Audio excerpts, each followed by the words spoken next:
Ku mau cinta Yesus selamanya. Ku mau cinta Yesus. Tapi Bapak Saudara tidak perlu khawatir. Kenapa? Karena manusia itu hidup tidak dari roti dan nasi saja, tapi dari firman Allah. Amin. Dan kita kebetulan tamu datang juga, nggak dengan tangan kosong, kita bawa oleh-oleh. Bapak Saudara, nanti kita bisa nikmati hidangan bersama ya, sebelum pulang bisa beramah-tamah. Nah, pertama kami ucapkan terima kasih pada Bapak Gembala, Bapak Pendeta Yunus dan Ibu Gembala, seluruh pengerja dan jemaat yang dikasihi Tuhan Yesus. Nah, pada sore hari ini kita mau belajar tentang kebenaran firman Tuhan. Ya, beberapa bulan ini Roh Kudus taruh dalam hati dan pikiran saya untuk banyak mengajar gereja-gereja Tuhan, banyak mengajar jemaat-jemaat Tuhan, di mana kami dapat kesempatan untuk melayani. Kenapa? Karena di akhir zaman ini pengajaran sesat semakin banyak berkembang, menyusup di tengah-tengah gereja Tuhan. Ya, jemaat-jemaat Tuhan ini kalau nggak diperhatikan dengan baik, gizi-gizi nutrisi rohaninya bisa menelan asupan rohani yang isinya pengajaran-pengajaran yang sesat dan keliru, baik lewat multimedia, baik pengajaran sesat melalui door to door, ajarkan teman-teman. Kalau kita nggak hati-hati, sudah menggeser iman kita sedikit demi sedikit, lama-lama kita sudah kehilangan iman ya. Oleh sebab itu sangat penting sekali untuk gereja Tuhan masuk dalam pengajaran yang benar dan sehat.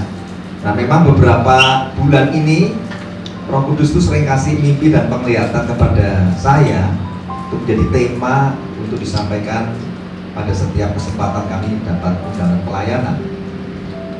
Seperti contohnya sekitar 2 minggu yang lalu kami melayani daerah Desa Tenjo. Tuhan kasih mimpi penglihatan tentang adanya anak kecil menyeberang jalan dan hampir tertabrak truk yang melaju dengan kecepatan yang tinggi, dan saya mendengarkan seruan orang yang berkata demikian, countless, yang artinya apa? Tidak terhitung jumlahnya, tak ternilai harganya. Itu bicara tentang penebusan Tuhan di kayu salib ya. Kemudian saya berdoa dan muncullah tema Tetelestai, God's mission with countless love, countless sincerity, and countless sacrifices, yang artinya Tetelestai itu bahasa Yunani. Ketika Tuhan disalib, 1 dari 7 perkataan Tuhan yang berkata sudah selesai, itu adalah perkataan bahwa misi Tuhan Yesus di bumi ini sudah selesai dan selanjutnya harus dilanjutkan oleh kita sebagai orang percaya ya. Makanya judulnya waktu di Desa Tenjo itu, misi Bapa selesai, misi Bapa yang dikerjakan dengan ketulusan cinta yang hebat, pengorbanan yang dahsyat, sudah dikerjakan di kayu salib. Maka Bapak mengutus kita sebagai orang percaya untuk melanjutkan misinya, itu di Desa Tenjo. Yang sebelumnya lagi Bapak Saudara, kita pelayanan dan Tuhan kasih mimpi dengan penglihatan yang jelas, tulisannya begini, dosakah aku bila tidak memberitakan Injil. Itu sebuah judul tema yang saya lihat dari penglihatan saya, dan itu sangat luar biasa benar. Karena apa? Tidak pernah ada hamba Tuhan yang mengkhotbahkan dengan judul tema seperti itu. Ya, cukup kontroversi, tapi puji Tuhan itu sudah diupload ya, di channel YouTube-nya pelayanan kami, TWC Ministry. Bapak Ibu Saudara bisa ketik TWC Ministry, nanti diketik aja judulnya itu, dosakah aku bila tidak memberitakan Injil. Saya cek sudah hampir 700 orang menontonnya, dan komen-komennya masih positif ya, belum ada yang komen-komen negatif, karena memang ini satu tema judul yang luar biasa, perlu pendalaman dengan seksama ya. Nah, untuk di tempat di Racek ini, di GBI Racek ini Bapak Saudara, saya menantikan apakah ada pesan khusus berupa mimpi penglihatan. Saya tunggu-tunggu, Tuhan tidak beri. Nah, jadi itu kehendak Tuhan, kedaulatan Tuhan. Jadi saya persiapkan tanpa ada pesan melalui mimpi penglihatan, tapi Tuhan taruh di hati dan pikiran saya sebuah dorongan yang menjadi tema di tempat ini. Judulnya adalah Dikaios Kataleipo Eremos ya. Ini bahasa Yunani Bapak Saudara ya. Bapak Ibu Saudara harus siapkan diri Anda untuk belajar ya, karena penting. Karena Hosea mengatakan begini, umat Tuhan itu binasa kalau kurangnya pengetahuan akan kebenaran firman Allah. Jadi harus mau belajar. Ya, saya ulangi, tema firman Tuhan adalah dikaios kataleipo eremos. Apa artinya? Artinya adalah orang benar yang ditinggalkan Tuhan di padang gurun. Nah, saudara baru dengar ya, oh orang benar juga ditinggalkan Tuhan ya di padang gurun. Iya. Nah, sebelum kita masuk ke firman Tuhan, saya mau tanya Bapak Saudara, adakah Bapak Saudara di tempat ini yang masih setiap hari menjaga saat teduhnya hubungan pribadi dengan Tuhan melalui doa, pembacaan firman secara pribadi, mungkin pujian penyembahan secara pribadi atau yang disebut saat teduh? Itu setiap hari masihkah ada yang rutin tidak bolong-bolong? Bisa angkat tangan, jangan malu Bapak Saudara. Ada di tempat ini yang saat teduhnya atau jam doanya, mau doa pagi, doa siang, doa sore, doa malam, bukan doa makan, yang ini saat teduh minimal 1 jam lah, berkualitas dengan Tuhan, yang masih terus dijaga. Nah, puji Tuhan ya, masih dari tengah jemaat masih ada 1 orang ibu yang masih rajin, puji Tuhan. Nanti sebelum pulang kita akan bagikan oleh-oleh penyekat Alkitab nih Bapak Saudara. Tolong digunakan bukan untuk hiasan, tapi ini menjadi pengingat. Kalau lihat ini, tolong Alkitabnya dibuka, disayangi, dicintai, dibaca. Ya, karena iman Anda harus bertumbuh karena makan firman, berendam dalam firman. Oke? Nah, sekarang kita mulai masuk dalam firman Tuhan. Lukas 15 ayat 1 sampai ke 7. Ya, kita baca bergantian. Saya undang semua bangkit berdiri. Kita hormati pembacaan firman Tuhan. Lukas 15 ayat 1 sampai ke 7. Multimedia bisa bantu tampilkan. Jemaat yang membawa gadget berarti boleh dibuka roli gadgetnya ya, karena ada Alkitab di dalamnya ya. Lukas 15 ayat 1 sampai 7. Yang sudah ketemu katakan amin.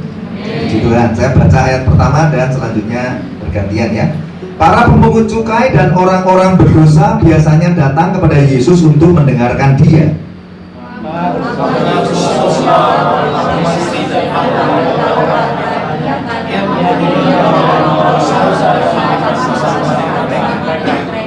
Lalu ia mengatakan perumpamaan ini kepada mereka.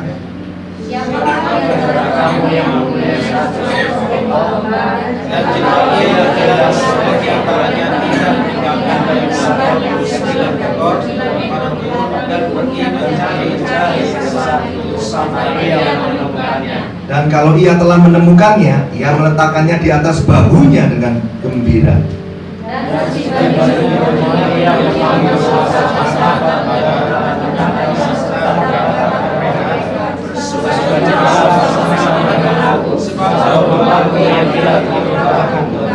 Aku berkata kepadamu, demikian juga akan ada sukacita di surga karena 1 orang berdosa yang bertobat lebih daripada sukacita karena 99 orang benar yang tidak memerlukan pertobatan. Amin. Silakan duduk Saudara.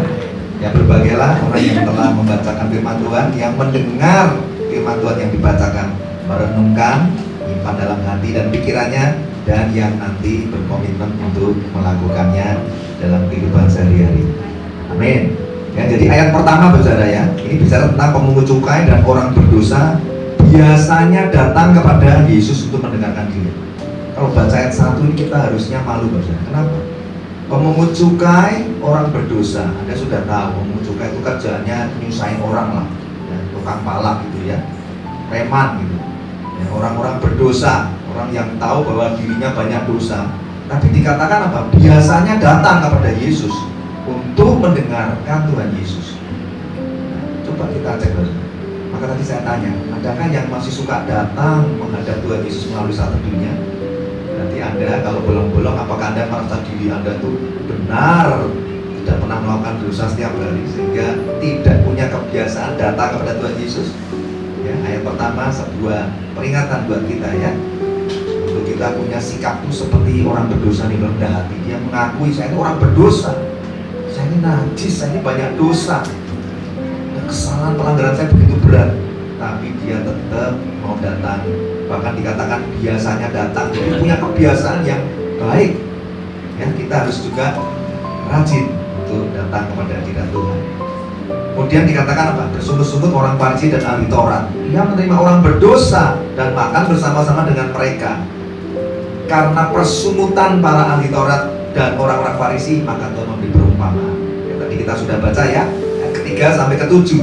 Nah sekarang dari perikop ini, Lukas 15 ayat 1 sampai 7, kita bisa tahu bahwa ada dua jenis domba.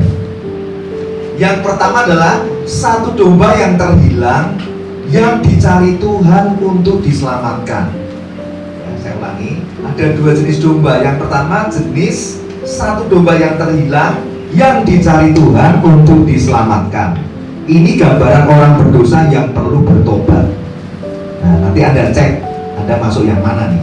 Yang kedua, jenis domba yang kedua adalah 99 domba yang tidak hilang, tapi ditinggalkan Tuhan di padang gurun. Ini gambaran apa ini? Ini gambaran orang benar yang perlu bertobat. Atau istilah Yunaninya, di Alkitab bahasa Yunaninya dikatakan dikaios, kata leipo emeros. Nah ini yang menjadi tema firman Tuhan di sore hari ini. Yang menarik begini, saudara, dua jenis domba ini punya kesamaan. Ada yang tahu kesamaannya apa? Kesamaannya ternyata mereka sama-sama perlu bertobat, harus bertobat di hadapan Tuhan. Nah sekarang kita mulai masuk jenis domba yang pertama, yaitu satu domba yang terhilang, dicari Tuhan untuk diselamatkan, yang adalah gambaran orang berdosa yang perlu bertobat.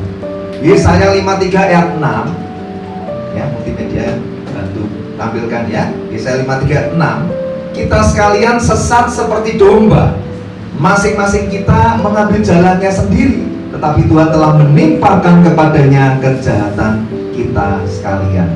Ini loh gambaran domba yang tersesat itu seperti ini ya. Saya kutip dari seorang teolog yang namanya Adam Clark. Saya yakin di tempat ini nggak ada yang kenal beliau. Kenapa? Karena beliau lahir tahun 1762. Ada yang sudah lahir? Ini seorang teolog metodis dari Inggris. Ya, ini sangat terkenal, sarjana biblika, yang juga menerbitkan sebuah komentar Alkitab yang sangat berpengaruh. Dia ngomong apa, Bapak? Ini saya kutip perkataan dia. Dia bilang seperti ini: domba yang hilang adalah simbol dari orang berdosa yang tidak memperhatikan, tidak mempedulikan, dan tidak memikirkan. Seseorang yang mengikuti suara hatinya yang sudah rusak, tanpa pernah memikirkan tingkah lakunya atau mempertimbangkan apa yang akan merupakan hasil dari jalan kehidupannya yang tidak kudus. Tidak ada makhluk yang lebih mudah tersesat daripada domba. Tidak ada yang lebih tidak memperhatikan, dan tidak ada yang begitu tidak mampu untuk menemukan jalannya kembali kepada kawanan pada saat mereka tersesat. Ia akan mengembik atau mengembek untuk kawanan itu, tetapi tetap akan berlari ke arah yang berlawanan dari tempat di mana kawanan itu berada. Jadi maksudnya domba ini gampang tersesat, lemah. Dia mengembek itu bukan untuk mampu kembali kepada kawanan, mengembek tapi malah berlawanan arah menjauhi kawanan yang berada. Itu maksud Adam Clark. Nah sekarang Anda periksa, Bapak Saudara. Saya bantu simpulkan. Anda termasuk ciri-ciri di bawah ini enggak? Kalau iya berarti Anda adalah masuk kelompok jenis satu domba yang terhilang dan tersesat.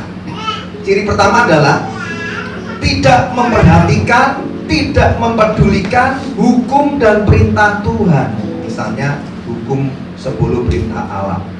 Anda sudah tahu ya, tapi Anda abaikan. Misalnya perkataan jangan berbohong, jangan mencuri, jangan berzina, hormati orang tuamu. Itu Anda abaikan, tidak pedulikan, dilanggar terus. Itu ciri pertama. Yang kedua, tidak pernah memikirkan konsekuensi hukuman dari dosa yang adalah maut dan kematian kekal. Itu juga tidak pernah dipikirin. Pokoknya urusan dosa pelanggaran ya dibabasin dulu, dinikmati dulu. Itu ciri yang kedua. Ciri yang ketiga, dia masih betah hidup dalam dosa, tinggal dalam dosa, dan menikmati terus-menerus dosa-dosanya. Itu ciri yang ketiga.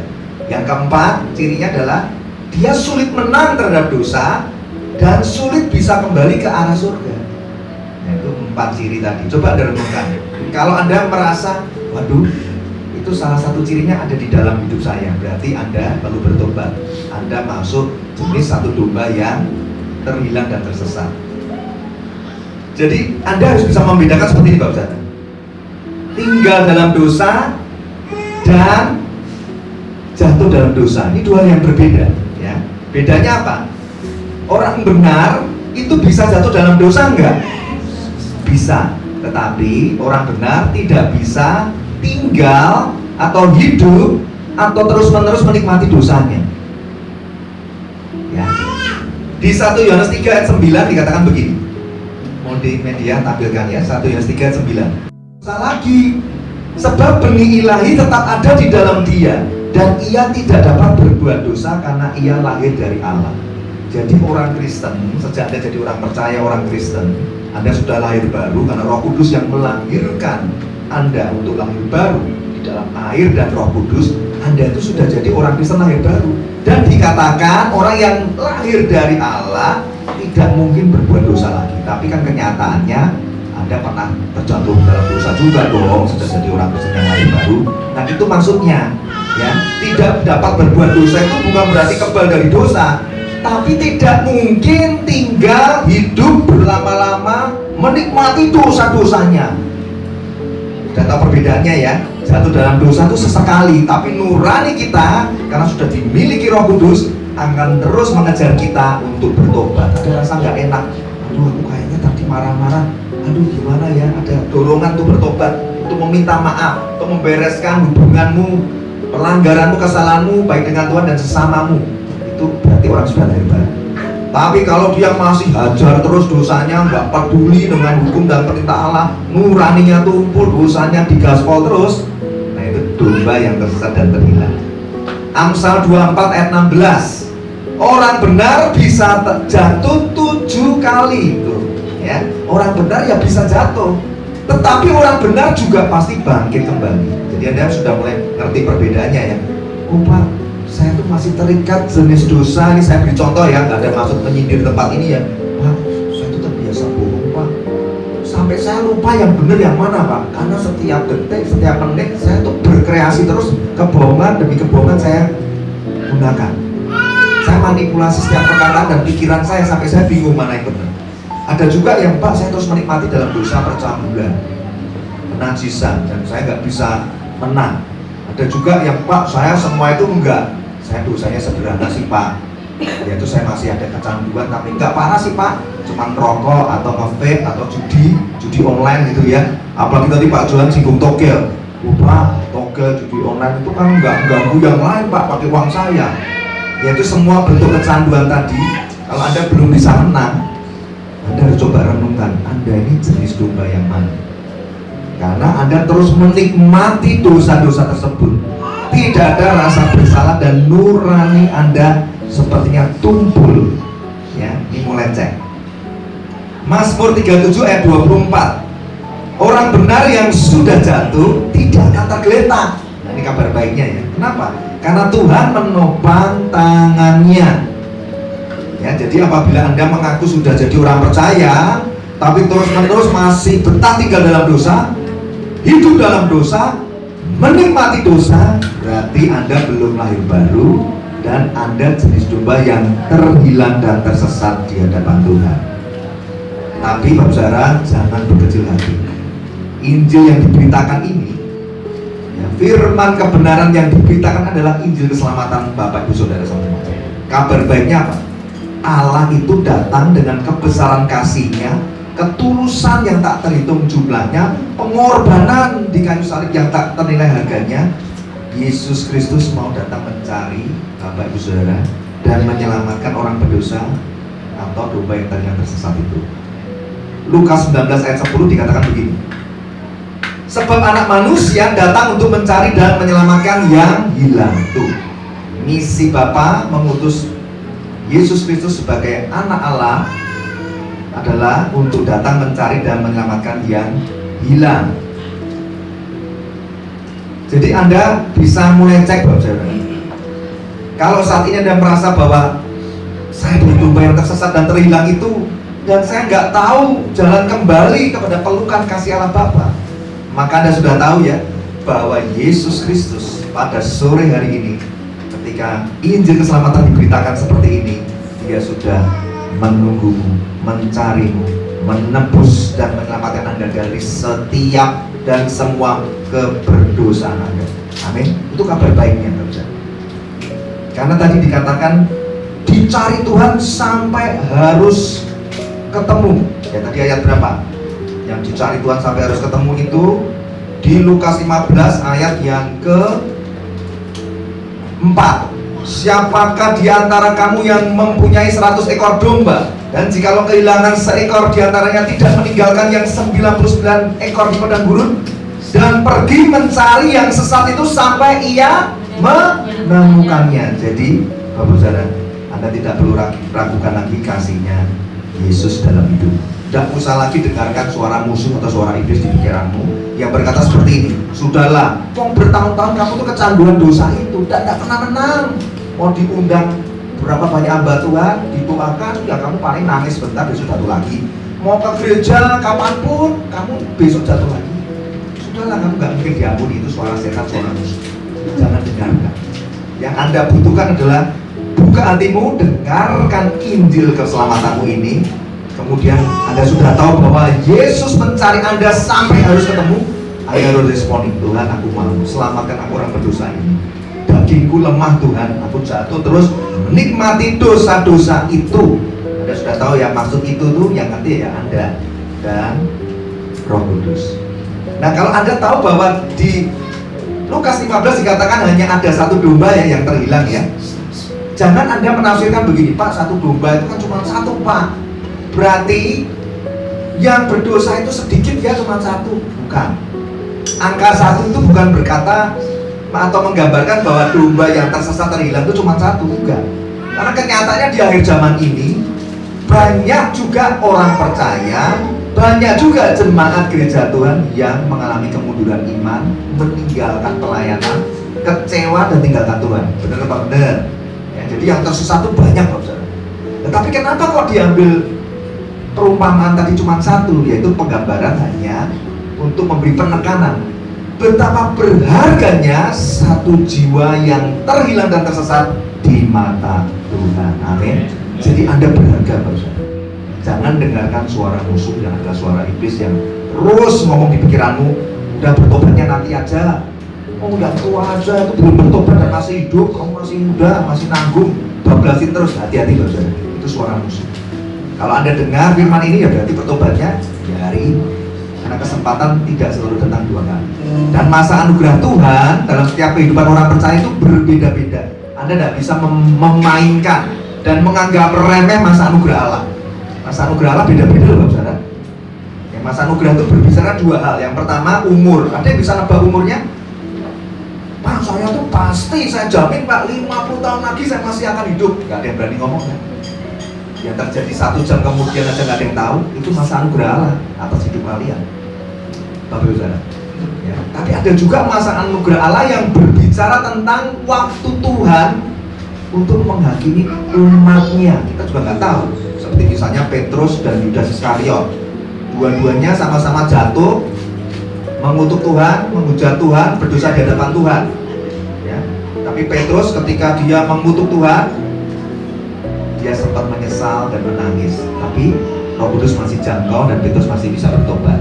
Yudas Iskariot jual Tuhan Yesus dengan ciuman maut, 30 keping perak, hasil dari kejahatannya dibuang juga, gak dia nikmati. Dia bendahara yang tidak jujur. Dia jual Yesus dengan pikiran mamon itu menjadi tuannya. Tapi ketika dia tahu Yesus disesal, mengalami penderitaan yang hebat, dia kecewa loh. Dia juga nggak nyangka penderitaannya seperti itu dan dia menangis. Dikatakan Yudas Iskariot menyesal dan uang hasil kejahatannya juga nggak dinikmati. Tapi kenapa kok tidak bisa bertobat? Jadi itu masa anugerah yang merupakan hukuman Allah itu Anda tidak bisa main-main. Ya, oleh sebab itu saya mengingatkan, kalau ada jenis domba yang terhilang di tempat ini, jangan dengarkan suara musuh. Datang saja dengan rendah hati dan berkata, firman kebenaran sore hari ini adalah Injil keselamatanku. Dan kalau Yesus Kristus yang mau naik ke kayu salib, mati bagi semua dosaku, bangkit untuk memberikan hidup yang kekal dan mencari aku di tengah-tengah kumpulan orang-orang berdosa ini, aku mau untuk dipulihkan dan diselamatkan. Amin. Ya, jadi sekarang kita masuk yang kedua adalah jenis domba yang 99 Dikatakan tidak hilang ya, yang hilang kan tadi satu, yang 99 domba ini nggak hilang. Tapi ada yang aneh, nggak hilang kenapa ditinggalkan Tuhan di padang gurun? Nah ini gambaran orang benar yang perlu bertobat. Atau bahasa Yunaninya tadi dikaios, kata lepo emeros. Nah untuk jenis domba yang kedua ini memang ada dua pandangan atau tafsiran dari para teolog. Ya, nggak apa-apa, kita nggak usah bingung nggak saudara ya. Teolog itu yang menyelidiki Alkitab, bapak-bapak pendiri gereja juga menyelidiki Alkitab. Ada dua pandangan para teolog tentang tentang jenis domba yang 99 ini. Pandangan yang pertama ngomong seperti ini, 99 domba yang ditinggalkan Tuhan di padang gurun itu untuk menunjukkan gambaran orang Kristen yang sejati, orang percaya dan orang benar. Siapa itu? Ya kita sejak jadi orang percaya, dibenarkan oleh karena darah Kristus. Kita sampai lahir baru, ya kita ini 99 domba itu. Tapi ada teolog lain yang mengatakan begini, oh enggak, bukan. 99 domba ini ditinggalkan di padang gurun itu memberi gambaran kepada para ahli Taurat dan orang-orang Farisi itu loh, yang merasa dirinya sok benar, merasa dirinya sok suci. Jadi 99 domba ini untuk menggambarkan mereka, bukan kita. Jadi ada dua pandangan. Nah, apapun Bapak Ibu Saudara mempercayai yang pandangan manapun tidak jadi masalah. Kenapa? Karena faktanya, mau pandangan ke satu atau pandangan yang kedua, faktanya adalah kan 99 domba ini yang gambaran 99 orang benar kan ditinggal di padang gurun. Nangkep ya? Jadi apapun cara memandangnya, kenyataannya 99 domba itu toh juga ditinggalkan Tuhan di padang gurun. Jadi lebih baik kita belajar ini. Apa maksud rencana Tuhan mengizinkan 99 orang benar ditinggalkan di padang gurun? Nah ini jauh lebih penting daripada kita membahas yang benar yang mana tafsirannya. Tapi jauh lebih penting kita belajar kenapa kok ditinggalkan Tuhan di padang gurun. Bukan soal ini lebih ke orang Farisi Pak, ahli Taurat, bukan untuk kami. Itu menurut saya tidak penting. Kita belajar saja. Karena nanti setelah belajar kita akan dibukakan Roh Kudus. Oh ternyata tafsiran yang lebih tepat yang mana? Saya minta ada yang nyimpulkan sendiri ya. Saya bukakan kebenaran-kebenarannya saja dan dasar-dasar teologianya ya. Nah dari Lukas 15 ayat 1 sampai 7 kalau Anda pengen tahu lebih detail lagi, kita ambil dua ayat yang sangat penting. Yang pertama ayat ke-7 ya, saya bacakan ayat ke-7 ya, Lukas 15 ayat ke-7.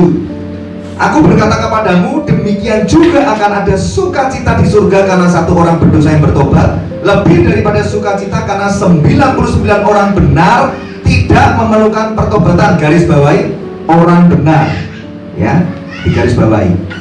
Nah di Lukas 15 ayat ke-7 versi bahasa Inggrisnya atau New International Version, kata orang benar itu kalau multimedia punya NIV-nya ya, punya aplikasi Alkitab NIV-nya bisa dimunculkan. Itu orang benar itu diterjemahkan dalam bahasa Inggrisnya righteous persons. Jadi arti righteous person itu memang artinya adalah orang benar. Tapi kalau mau lebih belajar lebih dalam lagi harus belajar Alkitab bahasa aslinya. Perjanjian baru itu ditulis dalam bahasa Greek atau bahasa Yunani. Nah saya sudah selidiki, saya sudah belajar untuk saya bisa ajarkan pada Bapak Ibu Saudara sekalian. Di Lukas 15 ayat ke-7 kata orang benar kalau di bahasa Inggrisnya righteous person, kalau di Alkitab bahasa Yunaninya itu ditulisnya adalah dikaios, D-I-K-A-I-O-S, dikaios itu artinya orang benar. Nah kata dikaios ini tercatat di Alkitab sebanyak 94 kali. Dan kalau di perjanjian lama itu Alkitab bahasa aslinya ditulisnya dalam bahasa Ibrani. Kalau di perjanjian baru Alkitab aslinya ditulis dalam bahasa Yunani. Nah kata orang benar di Alkitab perjanjian baru itu diartikan sebagai dikaios. Kalau di perjanjian lama orang benar itu bukan disebutnya dikaios karena pakai bahasa Ibrani. Itu disebutnya sadak atau sadi. Sadak atau sadi ya.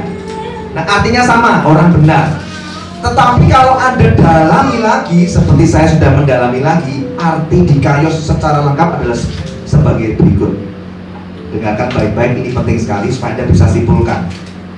Dikayos ini artinya seperti ini loh, arti lengkapnya. Kalau lembaga kitab bahasa Indonesia kan hanya ditulis orang benar, padahal dikayos itu punya kekayaan arti yang adalah dikayos itu artinya satu, kebenaran, kedua, bicara keadilan, kebajikan, ketulusan, kesucian hidup, kebenaran dalam berpikir, kebenaran dalam perasaan, kebenaran dalam tindakan. Itu dikayos, artinya selengkap itu. Bahkan dikayos itu juga artinya seperti ini: orang yang benar, orang yang saleh, orang yang jujur, orang yang tidak bersalah, orang yang hidupnya sesuai dengan standar Tuhan, memiliki hubungan yang baik dengan Tuhan. Nah, sampai di sini Anda sudah bisa mengerti. Oh, kalau arti dikayos itu sedalam itu, Pak. Nampaknya kalau itu ditujukan untuk ahli Taurat orang Farisi kayaknya kurang tepat, ya.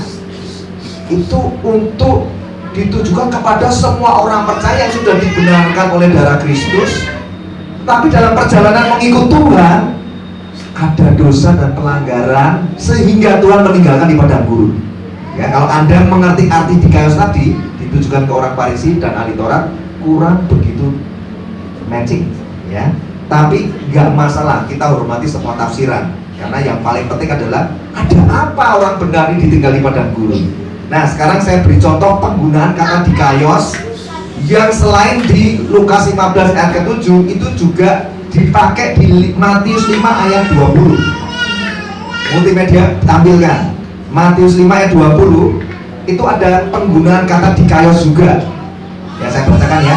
Maka aku berkata kepadamu, jika hidup keagamaanmu tidak lebih benar daripada hidup keagamaan ahli Taurat dan orang-orang Farisi, sesungguhnya kamu tidak akan masuk dalam kerajaan surga. Wah, ini perkataannya keras banget ya. Ini Tuhan Yesus ngomong, jika hidup keagamaanmu tidak lebih benar daripada hidup keagamaan ahli Taurat dan orang-orang Farisi, kamu nggak akan masuk dalam kerajaan surga. Nah, lagi-lagi kita harus lidiki Alkitab bahasa Inggris versi King James Version. Ya, King James Version ngomong apa? Yang kalau multimedia punya ditampilkan, kalau nggak ada Anda percaya saja dengan saya, karena saya sudah belajar, sudah saya selidiki. Saudara, dalam Alkitab bahasa Inggrisnya itu ditulisnya begini: Your righteousness. Hidup keagamaanmu, versi bahasa Inggrisnya ditulisnya Your righteousness. Your righteousness itu kan artinya lebih tepat apa? Kebenaranmu. Tapi kenapa di Alkitab bahasa Indonesia ditulisnya atau diterjemahkannya jika hidup keagamaan? Nah, kemudian dikatakan apa? Tidak lebih benar. Ya, jika hidup keagamaanmu tidak lebih benar. Nah, kata benar itu dari kata Yunani yang tadi kita pelajari, dikaios. Jadi, Bapak Saudara, arti sesungguhnya yang makna terdalam kalau kita lihat dari versi Alkitab bahasa Yunaninya, itu lebih tepatnya begini: jika hidup kebenaranmu tidak lebih benar dari hidup kebenaran ahli Taurat dan orang Farisi, kamu gak akan masuk dalam kerajaan surga. Jadi bukan hidup keagamaan, tapi hidup kebenaran. Karena artinya dari righteousness atau dikaisone. Ini belajar ya, saudara, mesti fokus nih. Saya ulangi ya. Jadi Tuhan Yesus tuh mau begini loh, agar kebenaran Anda sebagai orang benar atau orang percaya, kebenaran Anda itu harus lebih benar, melampaui dari kebenaran para ahli Taurat dan orang Farisi. Jika tidak demikian, sesungguhnya Anda tidak layak masuk kerajaan surga. Nah, sekarang Anda mulai bertanya dong, Pak, kebenaran yang kayak apa, Pak, yang harus melebihi dari para ahli Taurat dan orang-orang Farisi itu? Sementara Anda tahu kan, atau mungkin belum tahu ya, saya beritahu, ahli Taurat orang Farisi ini adalah orang yang memegang teguh Taurat Tuhan. Orangnya disiplin. Jangan Anda bayangkan begini ya, wah, ahli Taurat itu pasti orangnya jengkelin, seenak sendiri, nggak disiplin. Kalau ada ibadah datangnya telat. Enggak. Mereka itu datangnya bukan hanya konten, ibadah belum dimulai dia datang dulu. Itu orang ahli Taurat, ahli Farisi itu seperti itu, Pak. Disiplin, hidup keagamannya luar biasa, memegang teguh Taurat. Apa tuh Taurat? 10 perintah Allah dia hafal, dia tahu. Taurat itu juga selain 10 perintah Allah adalah 5 kitab Musa di Perjanjian Lama. Perjanjian, Keluaran, Imamat, Ulangan, Bilangan, ya, itu juga disebut Taurat. Ada juga yang bilang Taurat itu seluruh Perjanjian Lama. Jadi intinya ahli-ahli Taurat, namanya juga ahli Taurat, itu menguasai Taurat. Baru 10 perintah Allah, 5 kitab Perjanjian Lama, seluruh Perjanjian Lama dia kuasai, saudara. Sedangkan kita jauh lah, baca kita baca bolong-bolong. Ya, tapi kenapa dikatakan hidup kebenaran kita harus di atas kebenaran mereka? Bukankah mereka jauh lebih menguasai kebenaran akan Taurat? Kalau kita nggak bisa melampaui kebenaran kita atas kebenaran mereka, ahli Taurat dan orang Farisi, Tuhan bilang nggak layak masuk kerajaan surga. Sesungguhnya kamu tidak akan masuk kerajaan surga. Jadi artinya apa? Kebenaran yang dimasukkan Tuhan itu apa? Nah ini, ya, ternyata kebenaran yang dimasukkan Tuhan itu adalah kita nggak cuma tahu kebenaran, tapi harus melakukan kebenaran. Dan semua perintah Tuhan kita harus belajar mentaatinya. Itu maksudnya melampaui. Kenapa? Karena ahli Taurat itu menguasai banyak Taurat, menghafalkan banyak Taurat hanya secara lahiriah, tapi mereka tidak menjadi pelaku Taurat yang baik. Dan ahli Taurat, orang Farisi itu menolak teologi salib. Dia nggak mempercayai bahwa Kristus adalah juru selamat mereka. Itu perbedaannya. Maka Tuhan bilang kalau kebenaran kita tidak bisa melampaui kebenaran mereka, ya kita nggak akan layak masuk dalam kerajaan surga. Sampai sini mengerti Pak Saudara ya? Jadi sebagai orang benar, jika hidup kebenaran Anda tidak lebih benar dari hidup kebenaran para ahli Taurat, ya Anda tidak layak masuk kerajaan surga. Jadi Anda harus punya ketaatan setelah mengenal kebenaran. Jangan cuma tahu kebenaran secara pengetahuan tapi tidak mau melakukan. Nah itu Anda seperti ahli Taurat. Lebih parah lagi, jemaat nggak pernah mau belajar, apalagi mau melakukan, mau belajar aja nggak mau. Yang lebih lumayan belajar firman Tuhan dan belajar untuk mentaati setiap perintah yang ditemukan dalam kebenaran firman Tuhan. 1 Petrus 4 ayat 18. Nah ini contoh tentang kata orang benar. 1 Petrus 4 ayat 18. Dan jika orang benar, ya, multimedia munculkan ya, 1 Petrus 4 ayat 18. Dan jika orang benar, nah orang benar itu dikaios, bahasa asli Yunaninya, hampir-hampir tidak diselamatkan. Kata hampir-hampir tidak diselamatkan itu bahasa Yunaninya molis soso. Apakah yang terjadi dengan orang fasik dan orang berdosa? Ini kalimat ini menarik sekali Bapak. Karena ada kalimat penting begini, hampir-hampir tidak diselamatkan atau molisoso. Molisoso itu kalau dibedah lagi, artinya lebih dalam lagi seperti ini. Nggak cuma hampir-hampir tidak diselamatkan, artinya dengan susah payah, hampir-hampir nggak bisa diselamatkan, nggak mudah untuk diselamatkan. Itu arti molisoso. Ya, jadi Anda bisa mulai renungkan, ternyata kalau orang dikaios, orang benar itu susah payah, hampir-hampir tidak bisa diselamatkan, tidak mudah diselamatkan. Artinya jadi gimana dong? Ya berarti 99 orang benar yang ditinggal di padang gurun itu membutuhkan pertobatan yang sungguh-sungguh. Amin. Ini yang penting untuk kita tahu. Nah, semakin kita pengen tahu, kalau dikatakan butuh pertobatan Pak, beritahu dosa kami apa. Sabar. Sekarang kita belajar yang Lukas 15 ayat keempat. Saya bacakan ya, Lukas 15 ayat keempat. Siapakah di antara kamu yang mempunyai 100 ekor domba, jikalau kehilangan seekor di antaranya, tidak meninggalkan yang 99 ekor di padang gurun dan pergi mencari yang sesat itu sampai ia menemukannya? Garis bawahi kata meninggalkan 99 ekor di padang gurun. Jadi ada dua kata penting, yaitu kata meninggalkan dan padang gurun. Kalau di Lukas 15:4 versi bahasa Inggris King James-nya dikatakan leave the 99 in the wilderness, meninggalkan yang 99 domba di padang gurun. Itu bahasa Inggrisnya. Jadi terjemahnya sudah tepat ya dari Inggris ke Indonesia. Tapi kalau diselidiki bahasa Yunaninya, meninggalkan itu berasal dari kata leipo. Kata leipo, padang gurun itu bahasa Yunaninya eremos.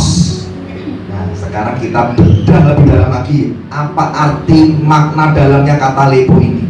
Ternyata kata lepo itu artinya nggak cuma ditinggalkan, Pak Saudara.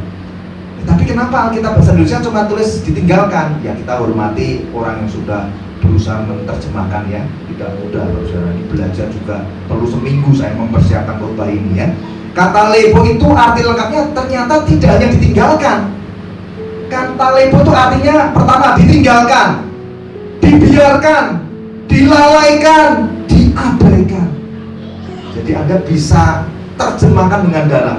Ternyata 99 orang benar itu ditinggalkan, diabaikan, dibiarkan, dilalaikan di padang gurun. Kalau di sini ada orang Jawa, disimpulkannya gampang, dibiarkan keleleran. Tuhan nggak males, nggak mau ngurus, nggak cuma ditinggalkan, dibiarin, terserah kamu lah. Ini kurang lebih seperti itu ya. Nah, kata padang gurun yang bahasa Yunaninya eremos kan cuma diterjemahkannya padang gurun. Makna lebih dalam lagi, eremos itu seperti ini: tempat yang terpencil, tempat yang sepi, tempat yang ditinggalkan, tidak digarap, tidak berpenghuni, kurang adanya tumbuh-tumbuhan, tidak ada kehidupan. Itu eremos. Tapi diterjemahkannya simpel sekali, hanya ditulis padang gurun. Jadi Anda sudah mulai mengerti Pak Saudara ya, kondisi 99 domba yang tidak hilang, tapi justru ditinggalkan, dibiarkan, diabaikan, dilalaikan Tuhan di padang gurun yang adalah tempat yang sepi, tempat yang terpencil, tempat yang tidak digarap, yang tidak berpenghuni, tidak ada tumbuhan, tidak ada kehidupan. Itu kenapa? Apa maksud Tuhan meninggalkan 99 orang benar di padang gurun? Apa tujuan Tuhan? Kalau dibilang harus bertobat, apa salahnya? Apa yang harus diperbaiki? Nah, kita mulai belajar di perjanjian lama, Saudara. Anda tahu ya, Allah itu memilih dan menyatakan dirinya kepada bangsa Israel. Dari pembebasan perbudakan Mesir dibawa ke tanah perjanjian, itu Allah memilih selalu padang gurun. Makanya bangsa Israel berputar-putar berapa puluh hari? Berapa puluh tahun? 40 tahun. Berputar-putar di mana? Di padang rumput atau padang gurun? Padang gurun. Mana tempat Allah memuji iman mereka, menyampaikan firman-Nya. Di situ kita tahu bahwa padang gurun itu menjadi tempat Allah menguji iman umat pilihannya, dimurnikan imannya, supaya mereka semakin mengenal siapa Allah bangsa Israel, supaya mereka terus belajar memegang perintah-perintah Tuhan dan melakukannya. Karena terbukti apa? Bangsa yang tegar tengkuk, taatnya dikit, pelanggarnya banyak. Tobat bentar, umat lagi itu siklusnya seperti itu terus. Jadi ditinggalkan di padang gurun. Bahkan yang mati kelaparan banyak, bahkan yang mati dan tidak bisa masuk ke tanah perjanjian itu juga jutaan. Saking bebal hati, keras hati, tidak mau bertobat, bangsa yang tegar tengkuk ditinggalkan Tuhan di padang gurun. Itu proses pemurnian iman, ujian iman, ujian hati, supaya mereka mau belajar mengenal Tuhan yang benar, belajar memegang perintah Tuhan dan melakukannya. Nah, dasar ayat firman-Nya di mana? Ulangan 8 ayat 2. Ingatlah kepada seluruh perjalanan yang kau lakukan atas kehendak Tuhan Allahmu di padang gurun selama 40 tahun ini dengan maksud merendahkan hatimu dan mencobai engkau untuk mengetahui apa yang di dalam hatimu, yakni apakah engkau berpegang pada perintahnya atau tidak. Itu loh tujuannya. Jadi 99 orang benar ditinggalkan, dibiarkan, dilalaikan, diabaikan di padang gurun. Supaya ini tujuannya, supaya 99 domba itu mau mengerti apa yang menjadi isi hati Tuhan, apa yang menjadi misi Bapa mengutus Yesus di bumi ini, dan supaya mengerti apa yang menjadi perintah Tuhan yang harus dikerjakan oleh orang benar ya. Jadi kita mengerti ya, dalam konteks dikaios, kata lepo eremos, dalam konteks orang benar ditinggalkan di padang gurun, di mana Tuhan membiarkan, melalaikan, mengabaikan, meninggalkan 99 orang benar di padang gurun hanya demi untuk mencari orang berdosa yang terhilang. Maka kita dapat mulai mengenali apa yang sesungguhnya menjadi isi hati Tuhan, apa yang menjadi misi Tuhan datang ke dunia, dan apa yang menjadi perintahnya yang harus dikerjakan kita sebagai orang benar. Ada yang tahu apa itu? Nah, untuk tahu isi hati Tuhan, Kita bisa belajar di Filipi 2 ayat 5 sampai 9. Nanti Anda buka di rumah ya, karena saya kejar waktu. Intinya Filipi 2 5 sampai 9 ini berbicara tentang Allah itu nggak menganggap dirinya setara dengan Allah. Yesus tidak menganggap dirinya kesetaraan dengan Allah yang sebagai milik harus dipertahankan, tapi memilih untuk mengosongkan dirinya, mengambil rupa sebagai seorang hamba, menjadi seperti manusia, taat, bahkan mati sampai di kayu salib. Itu bicara apa? Isi hati Tuhan itu pengen kita juga punya pikiran dan perasaan yang sama seperti Yesus.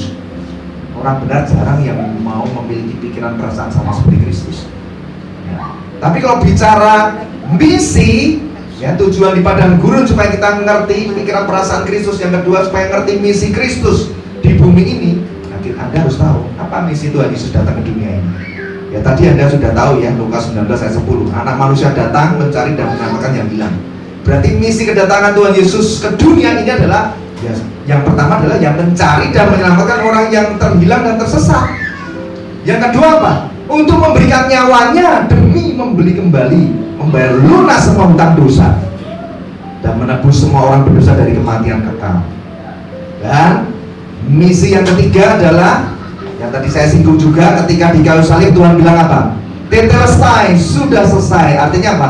Misi Tuhan Yesus sudah selesai, sudah tercapai, sudah tergenapi.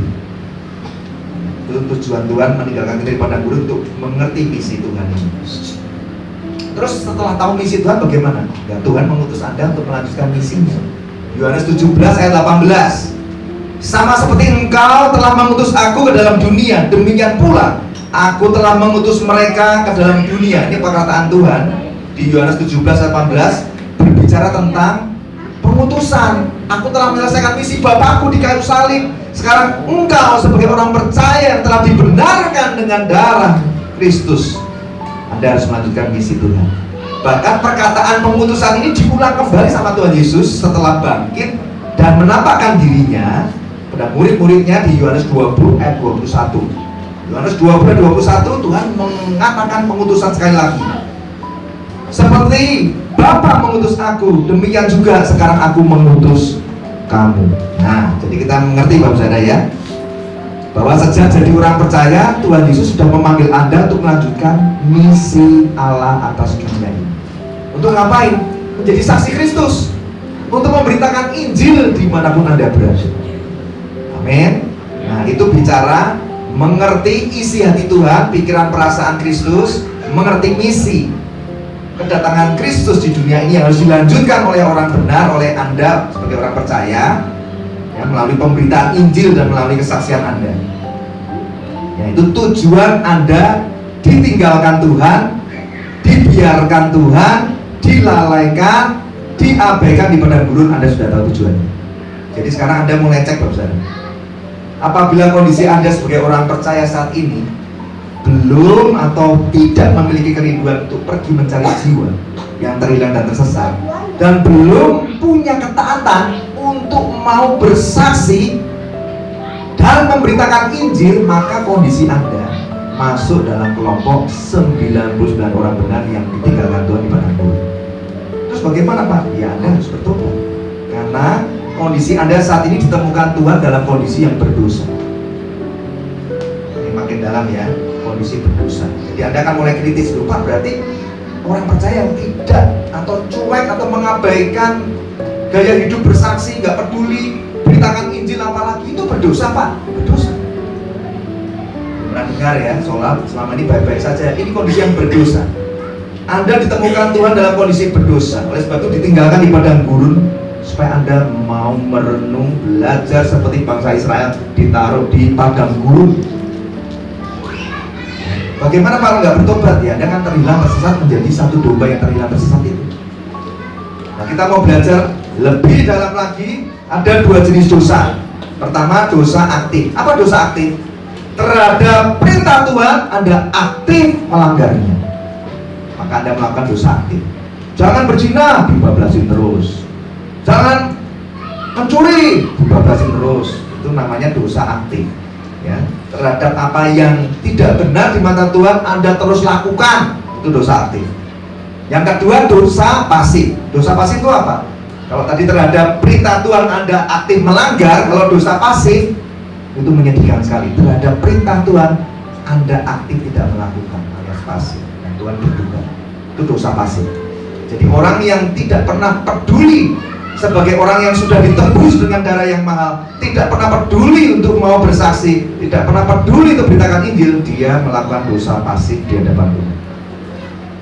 Nah, bicara istilah dosa, kalau di Alkitab Perjanjian Lama yang ditulis dalam bahasa Ibrani, itu ada dua istilah dosa. Sebenarnya banyak, cuma saya cuplik dua aja untuk mengajar jemaat di tempat ini. Yang pertama hata. Hata, H-A-T-A. Apa arti hata ini? Ini bahasa Ibrani. Hata itu ditulis 580 kali di kitab Perjanjian Lama. Arti kata hata ini adalah tidak kena, tidak sampai, menyimpang dari tujuan dan maksud Allah atas hidup orang percaya. Itu hata. Kalau Allah telah menebusmu dan Anda itu ternyata menyimpang dari tujuan penebusan Allah, ya berarti Anda berdosa. Di Perjanjian Lama sudah dibahas itu. Kemudian yang kedua, istilah dosa di Perjanjian Lama apa? Pesa, P-E-S-H-A, pesa. Apa arti pesa itu? Melawan yang berhak, melawan perintah Allah. Wow, Perjanjian Lama sudah mengartikan kata dosa seperti itu. Nah, sekarang di Perjanjian Baru istilah dosa itu ada tiga, ditulis dalam bahasa Yunani. Yang pertama, parabasis. Apa artinya? Menyimpang dari yang seharusnya, melanggar hukum Allah yang sudah ditentukan. Itu parabasis. Yang kedua, istilah dosa dalam bahasa Yunani juga ditulis sebagai anomia. Apa artinya anomia? Melanggar hukum Allah, tidak taat, tidak memedulikan hukum Allah. Itu anomia. Dan yang ketiga, nah ini yang sudah sering dengar, mungkin sudah pernah dengar dari Bapak Gembala atau dari pendeta siapa, istilah dosa di Perjanjian Baru yang lebih dikenal orang adalah hamartia. Ya, hamartia itu istilah dosa yang ditulis di bahasa Yunani, di Alkitab Perjanjian Baru sering muncul, ditulis sebanyak 174 kali. Apa arti hamartia? Hamartia itu artinya begini: Anda melenceng dari target dan sasaran yang sudah ditetapkan Allah atas hidup Anda sejak Anda jadi orang percaya. Itu hamartia. Contoh apa? Contoh dosa hamartia ada di mana? Di Roma 6 ayat 23, multimedia tampilkan. Roma 6 ayat 23, kita akan belajar dosa yang artinya hamartia tadi. Sebab upah dosa ialah maut. Nah, garis bawahi dosa. Dosa itu Alkitab bahasa Yunaninya hamartia. Sedangkan hamartia kita sudah belajar bahwa hamartia itu artinya melenceng dari target dan sasaran yang sudah ditetapkan Allah atas hidup Anda. Gampangnya gini, kalau Anda pemanah, Anda tembakkan anak panah Anda mau kena target yang buletan-buletan itu, tapi nggak kena di bagian tengah, melenceng misalnya 10 cm, itu hamartia, nggak tepat sasaran. Melenceng 1 cm gimana Pak? Tetap aja disebut hamartia. Jadi bukan soal dosa besar, dosa kecil. Pokoknya kalau Anda tidak tepat sasaran seperti yang Allah mau atas hidupmu, itu hamartia. Jadi orang percaya yang tidak memberitakan Injil adalah berdosa, karena dia telah melakukan dosa pasif di hadapan Tuhan. Dan semua dosa itu ya pasti kalau tidak ada kerelaan hati bertobat akan mendatangkan kutuk dan hukum atas dosa. Jadi Anda harus mau bertobat, Bapak. Ya, jadi dikatakan apa? 99 orang benar yang ditinggalkan, diabaikan, dibiarkan, dilalaikan di padang gurun oleh karena mereka merasa tidak perlu bertobat. Karena mereka tidak peduli, tidak taat untuk mau melanjutkan misi Kristus. Gak peduli untuk mencari jiwa yang terhilang dan tersesat. Tidak peduli untuk memberitakan Injil. Itu kondisi 99 domba atau orang benar yang ditinggali padang gurun. Nah kalau Anda bilang, Pak, tapi kan cuma 99 Pak, berarti sedikit dong yang orang benar yang ditinggali padang gurun. Nah sekali lagi, kalau angka 1 tadi bicara berharganya satu jiwa yang terhilang di mata Allah, kalau angka 99 ini tidak untuk menggambarkan hanya jumlahnya 99, bukan. Karena faktanya orang benar yang tidak menginjil itu banyak sekali Bapak. Hamba Tuhan yang menginjil sudah langka, pendeta yang mau menginjil semakin sedikit. Dengan demikian jemaat, orang percaya, orang benar yang mau menginjil, mau bersaksi untuk memberitakan perbuatan-perbuatan Allah yang besar, makin langka juga. Hati-hati, dengan demikian berarti Kondisi orang benar di akhir zaman yang ditinggalkan di padang gurun banyak. Saya sadar bahwa ini dosa yang serius. Bagaimana Allah mengutuk, sekali lagi ya, bukan mengutuk orang berdosa loh. Bagaimana Allah mengutuk orang percaya yang tidak mau ikut dalam pelayanan pemberitaan Injil. Ini ada ayatnya, ya, Anda pasti baru dengar ini. Oh, Allah mengutuk orang percaya, udah jadi orang percaya kok dikutuk lah. Ini ada ini. Bagaimana Allah mengutuk orang percaya yang tidak mau ikut dalam melayani pemberitaan Injil. Yang pertama, Hakim pasal 5 ayat 23. Multimedia munculkan. Hakim pasal 5 ayat 23. Ya. Ini bicara penduduk di kota Meros yang dikutuk Tuhan karena tidak mau datang membantu Tuhan. Itu Hakim 5 ayat 23. Kutukilah kota Meros, firman malaikat Tuhan, kutukilah habis-habisan penduduknya karena mereka tidak datang membantu Tuhan sebagai pahlawan. Jadi penduduk di kota Meros itu dikutuk Tuhan bukan karena melakukan dosa zina, dosa mencuri, melanggar perintah Allah, tidak, atau menyembah berhala, tidak. Mereka itu dikutuk Tuhan karena pada waktu ada perang suci di zaman itu, Tuhan mengajak mereka untuk berperang, tapi mereka memilih berdiam diri. Padahal seharusnya mereka ikut berperang, karena kalau Tuhan ngajak berperang, ya pasti ada kemenangan, karena Tuhan jaminan kemenangannya. Maka Tuhan bilang, kutukilah mereka bisa-bisa. Ini aplikasinya gimana Pak kalau di zaman kita sekarang? Nah, bukankah Tuhan telah memanggilmu, menebusmu Bapak Saudara, dan memberikan Roh Kudusnya, memutusmu untuk pergi beritakan Injil, mengutusmu menjadi saksi Kristus, memberitakan Injil. Berarti Anda kalau diutus untuk memberitakan Injil itu ada peperangan juga, yaitu peperangan rohani demi merebut jiwa-jiwa bagi Tuhan. Tapi Anda nggak mau ikut berjuang bersama Tuhan melalui pelayanan pemberitaan Injil, melalui kesaksian Anda. Berarti Anda punya resiko yang sama dengan penduduk di kota Meros kalau Anda mengabaikan perintah Tuhan yang satu ini. Kalau Anda ingat ya, kamulah bangsa yang terpilih, imamat yang rajani, bangsa yang kudus, milik kesayangan Allah, supaya kamu dipanggil untuk memberitakan perbuatan-perbuatan Allah yang besar. Tuh, kita itu sudah bangsa terpilih, imamat rajani yang dikuduskan dengan darah Yesus, milik kesayangan Allah, dipanggil untuk memberitakan perbuatan Allah yang besar. Pak, tapi aku nggak bisa beritakan Injil. Tadi udah diberi contoh Pak Johan kesaksian 2 sesi tadi kan, udah bersaksi, stoknya banyak sekali. Diberitakan apa? Perbuatan Allah yang besar yang menolong beliau. Tapi akan lebih mantap lagi ditambahin nanti dalam setiap kesaksian Bapak Saudara, bagaimana salib Yesus itu menolong Anda.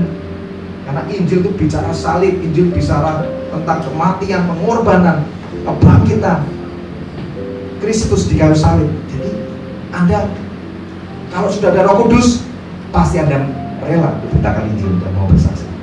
Pak, tapi tadi ayatnya cuma satu Pak, nggak akan kuat lah. Maksud Tuhan mengutuki orang benar yang tidak mau terlibat dalam pelayanan pemberitaan Injil Pak, yang tidak mau terlibat dalam peperangan rohani, merebut jiwa-jiwa. Saya tambahin ayat lagi ya, Yeremia 48 ayat 10. Yeremia 48 ayat 10, supaya Anda tahu bahwa orang benar itu dikutuk Tuhan kalau tidak mau terlibat dalam pelayanan pemberitaan Injil. Terkutuklah orang, Yeremia 48 ayat 10, terkutuklah orang yang melaksanakan pekerjaan Tuhan dengan lalai, dan terkutuklah orang yang menghambat pedangnya dari penumpahan darah. Itu nyanya huruf besar ya. Kalau menurut saya itu nyanya huruf kecil, karena kita atau mereka yang diajak Tuhan berperang kan nggak mungkin menghambat pedang Tuhan. Itu maksudnya menghambat pedangnya itu adalah orang yang disuruh maju berperang bersama Tuhan, tapi dia malas, dia sarungkan pedangnya ya, itu bukan nyanya huruf besar. Pedang orang yang disuruh untuk maju berperang itu dikutuk kalau dia nggak mau maju, yang lalai melaksanakan pekerjaan Tuhan. Tuh resikonya seperti penduduk kota Meros kan. Pak, kok cuma 2 ayat? Saya masih kurang mantep Pak, maksud Tuhan seperti itu lah, padahal udah diberitahu. Di Kaios, kata Leipo Emeros, orang benar tinggal padang gurun, ada maksud dan tujuan Anda sudah tahu. Tambah 1 ayat lagi, Yesaya 3:18. Saya makin yakin bahwa oh ini serius ya Pak, serius sekali. Orang benar tinggal padang gurun, ini resiko terhilang kalau nggak mau bertobat. Yesaya 3:18. Aku berfirman kepada orang jahat, Tuhan itu berfirman pada orang jahat ya, engkau pasti dihukum mati. Dan engkau tidak memperingatkan dia atau tidak berkata apa-apa untuk memperingatkan orang jahat itu dari hidupnya yang jahat supaya ia tetap hidup. Orang jahat itu akan mati dalam kesalahannya. Koma, ini yang gak enak, setelah koma ini yang gak enak. Tetapi aku akan menuntut pertanggungjawab atas nyawanya daripada dia. Oh dia yang jahat Tuhan, jadi yang binasa ya udah dong Tuhan, kenapa gua yang juga dituntut nyawanya? Tapi firman berbicara seperti itu. Jadi artinya begini, orang yang tidak kita injili akan mati binasa. Apakah berhenti sampai di situ? Tidak. Tetapi Tuhan akan menuntut pertanggungjawaban atas nyawa orang tersebut kepadanya. Maka kalau Anda ingat Rasul Paulus ketika dia masuk di Korintus memberitakan Injil, kan ditolak tuh. Rasul Paulus kan ditolak. Rasul Paulus bilang apa? Mulai hari ini aku bebaskan debu di jubah dan dosamu tidak tertumpah atas kepalamu. Rasul Paulus mengerti prinsip ini. Jadi terus bagaimana Pak?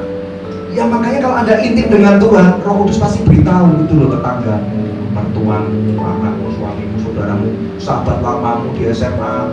Pokoknya kalau kamu intim Bapak Saudara, Roh Kudus beritahu Anda harus berjalan dalam ketaatan. Karena orang yang dimunculkan dalam hati dan pikiranmu untuk Anda bersaksi memenangkan jiwanya, itu Tuhan naruh beban belas kasihan atas jiwa-jiwa kepada hidup. Tuhan ingin berbagi belas kasihan yang besar, mengajak Anda mencari satu domba yang terhilang dan tersesat itu. Harus sampai ditemukannya. Jadi bagian Anda tinggal taat aja. Sudah tak melakukan, tapi jiwa yang terhilang masih belum mau kembali, sudah bukan urusan Anda. Darah orang berdosa tidak tertumpah atas kepala. Ketimbang Anda abaikan, udahlah Tuhan, aku nggak mau lah bersaksi-saksi ngajak-ngajak dia datang ke gereja di GBI Racet, ngapain Tuhan? Dia datang sendirilah. Emang keenakan, harus diingetin, diacak-acak, diseret-seret, didorong-dorong, ditarik-tarik. Dia datang sendirilah. Tuhan, ingat, kalau Roh Kudus yang menaruh itu di hatimu, Anda tidak lakukan atas nama kedewasaan rohani, seolah-olah kayak dewasa rohani ya. Ngapain lah, dibujuk-bujuk, dirayu-rayu, biarin lah. Emang gua pikirin binasa lah. Ingat Tuhan akan menuntut pertanggungjawab atas nyawa orang binasa itu atas hidup. Pak, tapi jengkelin banget Pak orangnya Pak. Ya, saya mengerti. Tapi kan perintah Tuhan, jangan libatkan perasaanmu yang mudah jengkel dan emosi itu. Bayangkan kalau di kayu salib Tuhan juga jengkel dengan Anda, bagaimana? Karena dia disalib, dimudahi, dicambukin, diolok-olok. Kalau kamu anak Allah turun dari kayu salib, ditelanjangi, itu kan sudah luar biasa. Dia menahan dengan sabar yang mengatakan, Tuhan ampunilah mereka yang telah berdosa, sebab mereka tidak tahu yang mereka. Sabarnya luar biasa hanya untuk memenangkan kita. Sedangkan kita baru dikasih satu jiwa yang jengkelin, bikin emosi banget nih. Kita ada begitu banyak alasan dan kita abaikan kebinasaan orang tersebut. Kita tahu dia tersesat dan terhilang, Tuhan ingatkan kita dan kita abaikan. Dan Anda sudah tahu resikonya kan. Matius 12 ayat 30. Ini ayat terakhir yang menunjukkan keseriusan Tuhan dalam memerintahkan orang benar untuk mengerti isi hatinya, mengerti misi Kristus di bumi, dan mau taat melakukan perintah Tuhan. Matius 12 ayat 30. Siapa yang tidak bersama dengan aku, kata Tuhan Yesus, ia melawan aku. Siapa yang tidak mengumpulkan bersama aku, ia mencerai-beraikan. Artinya gimana sih? Artinya begini, dalam kekristenan itu gak ada sikap netral. Pak, aku tuh ya nggak pro banget sama Tuhan, tapi aku juga nggak jadi musuhnya Tuhan kok, nggak ada. Itu dibagi Tuhan cuma ada dua, jadi sahabat Tuhan atau jadi musuhnya Tuhan. Nah kalau Anda memutuskan bersama Tuhan, jadi sahabat Tuhan, pasti Anda mau dengan rela hati, dengan berbagai cara mengumpulkan jiwa-jiwa yang Tuhan sudah taruh di hatimu bersama Tuhan melalui kesaksian hidupmu dan memberitakan Injil. Karena Anda sahabatnya Tuhan. Tapi kalau Anda mau jadi musuhnya Tuhan, ya pasti Anda abaikan perintah bersaksi dan memberitakan Injil, pasti Anda abaikan. Jadi di Kaios kata leipo eremos, orang benar yang ditinggalkan Tuhan, diabaikan Tuhan, dibiarkan, dilalaikan di padang gurun, seharusnya bagaimana? Ya harus mau bertobat sungguh-sungguh. Untuk harusnya ikut pergi mencari jiwa yang tersesat terhilang itu. Caranya Pak, ya paling sederhana gaya hidup bersaksi, dan mau belajar cara memberitakan Injil yang praktis, yang gampang. Gak perlu berkhotbah seperti saya, karena ini khotbah pengajaran.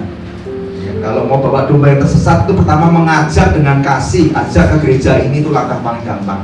Yang kedua, Anda kan sudah jadi orang percaya, pasti punya dong kesaksian bagaimana Tuhan mengubah hidupmu, berjumpamu dengan Tuhan. Saksikan sang terang ajaib mengubah hidupmu dari kegelapan kepada terang. Beritakan itu juga sudah menginjil. Ya. Jadi di akhir zaman ini semakin banyak orang percaya yang hanya mencintai dirinya sendiri. Dia tinggal di zona nyaman, dia tinggal di zona kemalasan. Karena dia berpikir apa? Allah, urusan bersaksi, beritakan Injil, tugasnya Pak Yunus, Pak. Tugasnya gembala, hamba Tuhan, penginjil. Kita orang ini cuma jemaat biasa, Pak.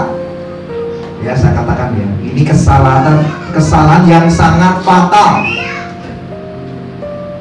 Karena menginjil bukan tugas pendeta, hamba Tuhan. Tugas kita semua sebagai orang percaya. Kalau nggak percaya ya, kita buka di Kisah Rasul 8 ayat 1. Itu jemaat mula-mula semua itu yang memberitakan Injil. Bukan pendeta, bukan rasul, bukan gembala, jemaat. Kisah Rasul 8 ayat 1. Saulus juga setuju bahwa Stefanus mati dibunuh. Pada waktu itu mulailah penganehan yang hebat terhadap jemaat di Yerusalem. Mereka semua, garis bawahi ya, mereka semua kecuali apa? Rasul tersebar kemana? Ke seluruh daerah Yudea dan Samaria. Lompat ayat 8. Lompat ayat yang keempat. Ayat keempat, Kisah 8 ayat keempat. Nah, mereka semua tadi tersebar menjelajah ke seluruh negeri sambil memberitakan Injil tuh. Jadi Anda sudah tahu ya, jemaat mula-mula di abad ke-1 itu dalam kondisi aniaya hebat, tekanan hebat, penderitaan yang hebat. Tapi mereka nggak tersebar karena ketakutan mengunci diri. Ternyata mereka dalam penderitaan dan aniaya hebat, mereka tersebar untuk beritakan Injil. Wow, luar biasa sekali ya jemaat mula-mula ini. Gak heran bertumbuh pesat sekali gereja Tuhan di zaman itu. Karena jemaatnya semua punya hati yang peduli, punya kerinduan untuk ikut memberitakan Injil. Nah, coba Bapak Ibu Saudara cek. Sekarang kan kita nggak zaman aniaya yang hebat, nggak zaman penderitaan yang hebat. Tapi begitu banyak alasan kita nggak mau bawa banyak jiwa kepada Tuhan. Yang paling gampang ngajak domba lah, ngajak orang yang Tuhan taruh di hatimu datang ke gereja ini. Pak Yunus sudah mau repot mengembalakan Bapak Ibu Saudara semua, tempatnya dibagusin seperti ini. Bawa domba-domba Kristus yang terhilang dan sesat itu, Bapak Saudara. Dan saya tutup dengan sebuah gambaran penting ya. Saya minta volunteer 2 orang maju ke depan. Siapa? Saya akan ceritakan gambaran penting perhitungan penyebaran pemberitaan Injil melalui simulasi. Ya, 2 orang siapa yang mau maju? Atau harus ditunjuk aja? Ya udah, Bu Koni sama Lena ya buat simulasi. Ini Bapak Saudara ya. Saya tutup khotbahnya dengan gambaran simulasi. Ada 2 orang yang mau menghitung penyebaran pemberitaan Injil melalui 2 orang. Ya, Bu Koni sebelah sini, Lena sebelah sini ya. Ini contoh aja ya, Bapak Saudara ya. Bu Koni ini seorang hamba Tuhan, penginjil hebat, terkenal di seluruh dunia. Tercatat rekor mampu memenangkan jiwa setiap hari 1000 jiwa. Dahsyat banget ya. Bu Koni, penginjil hebat, kemampuannya memenangkan 1000 jiwa setiap hari, bukan setiap tahun loh, setiap hari. Lena, seorang jemaat biasa, orang percaya, sudah lahir baru. Dia cuma punya kerinduan yang sederhana. Tuhan, aku gak seperti hamba Tuhan yang hebat itu Tuhan, tapi aku punya kerinduan dan aku berusaha dengan sungguh-sungguh memenangkan 1 jiwa 1 tahun ya Tuhan. 1 aja 1 tahun, 1 Tuhan. Ini kondisi Lena. Saya ulangi ya, yang Bu Koni contoh hamba Tuhan yang mampu memenangkan 1000 jiwa per hari. Tetapi 1000 jiwa yang dimenangkan sama Bu Koni semuanya pasif, tidak punya komitmen untuk ikut cari jiwa. Tapi Bu Koni terus yang memproduksi jiwa. Hari ini 1000 jiwa, besok 1000 jiwa. Kalau Lena tipe jemaat biasa, orang percaya biasa yang bisanya memenangkan jiwa 1 jiwa setiap tahun. Tapi jiwa yang dimenangkan Lena ini punya komitmen yang sama. Tuhan, aku mau seperti Lena, aku bisa kenal Engkau karena dia. Aku juga mau janji Tuhan, aku bawa 1 jiwa 1 tahun ya Tuhan. Mengerti ya kondisinya? Nah sekarang saya hitung matematikanya ini. Di tahun pertama, misalnya di tahun 2024 ya, ini perlombaannya dimulai di 2024. Tipe Bukoni hamba Tuhan penginjil hebat ini, kalau sehari memenangkan 1000 jiwa, kalau 1 tahun yang artinya 365 hari, beliau akan memenangkan banyak jiwa? 365.000 jiwa, betul ya? Karena 1 hari 1000 jiwa. Tapi 360.000 jiwa itu semuanya duduk manis memenuhi bangku gereja, gak ada kerinduan di tangan Injil. Pokoknya Bukoni yang kerja keras terus. Sedangkan Lena di tahun 2024 baru memenangkan 1, berarti dia baru dapat 2 ya, Lena dan 1 jiwa. Bukoni sudah 365.000 jiwa. Di tahun yang kedua Bukoni kerja keras lagi di tiap hari 1000 jiwa. Berarti di tahun 2025 Bukoni memenangkan berapa? 730.000 jiwa. Sedangkan Lena baru berapa? 4. Karena kan 2024 punya 2, Lena dan 1 lagi. Karena dua-duanya komit cari jiwa, 2025 bawa 2 kan? 2 tambah 2 Nah ini bicara kalau di rumus matematika tuh eksponensial. 2 pangkat 1, 2 pangkat 2. Tahun kedua berarti dia 2 pangkat 2. Sedangkan Bukoni tahun ketiga ya gampang, 365.000 kali 2. Kalau tahun ketiga dikali 3 yaitu 1.095.000 jiwa. Lena baru berapa? Baru 2 pangkat 3, baru 8 jiwa. Itu di tahun 2026. Tapi yang menarik adalah saya buat perhitungan 33 tahun kemudian, berarti di tahun 2056 apa yang terjadi? Bukoni memenangkan jiwa. Dia pasti capek banget, tiap hari 1000 jiwa. Saya hitung di tahun 2056 Bukoni memenangkan jiwa hanya 12.045.000 jiwa. Hanya 12 juta. Apa yang terjadi dengan Lena? Jangan kaget ya, 8,6 miliar. Kenapa? Karena 2 pangkat 32. Setiap jiwa yang dimenangkan punya komitmen yang sama. Tuhan, aku cuma rindu 1 jiwa bagi kerajaan Tuhan, 1 jiwa 1 tahun. Yang dimenangkan juga bersama Tuhan. Aku dimenangkan karena dia, aku punya kerinduan yang sama. Itu kalau 30 tahun kemudian 8,6 miliar. Anda tahu jumlah penduduk berapa saat ini? 8,4 miliar. Sudah melampaui jumlah penduduk sekarang. Nah, sedangkan tipe Bukoni ini mungkin nggak bisa memenangkan 1000 jiwa per hari? Nggak mungkin, karena di Kisah Para Rasul 2 ayat 41, Petrus saja ketika dipenuhi Roh Kudus, sekali berkhotbah yang bertobat berapa? 3.000 dalam sehari, nggak besok khotbah 3.000 lagi. Enggak. Nah, jadi kalau simulasi Bukoni 1000 jiwa per hari, besok 1000 lagi, kemungkinannya sangat-sangat kecil. Jadi Anda sudah mulai mengerti ya. Jangan jadikan beban tugas bersaksi dan penginjilan hanya kepada satu hamba Tuhan yang terbatas seperti Bukoni, seperti saya, seperti Paulus. Tugas memberitakan penginjilan dan bersaksi adalah tugas semua jemaat tidak boleh. Setiap orang percaya kepada memiliki beban hati, miliki beban belas kasihan Tuhan yang sederhana, berjanji sama Tuhan 1 jiwa 1 tahun. Ajarkan itu pada jiwa-jiwa Anda. Amin. Silakan duduk Bukoni dan Lena. Saya undang kita bangkit berdiri. Ku mau cinta Yesus selamanya.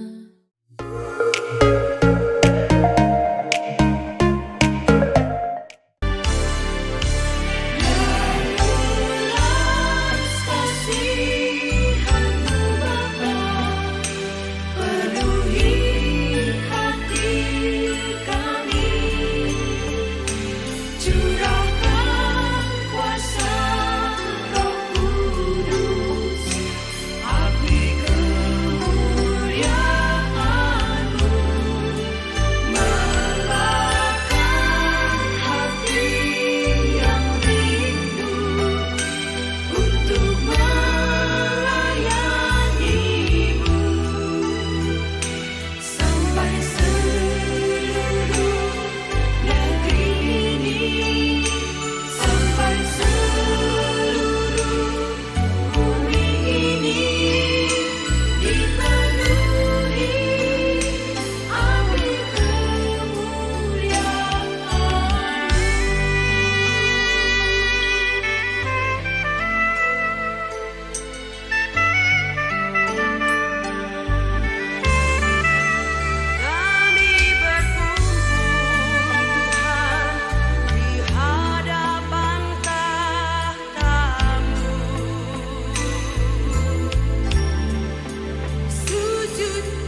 Tuhan.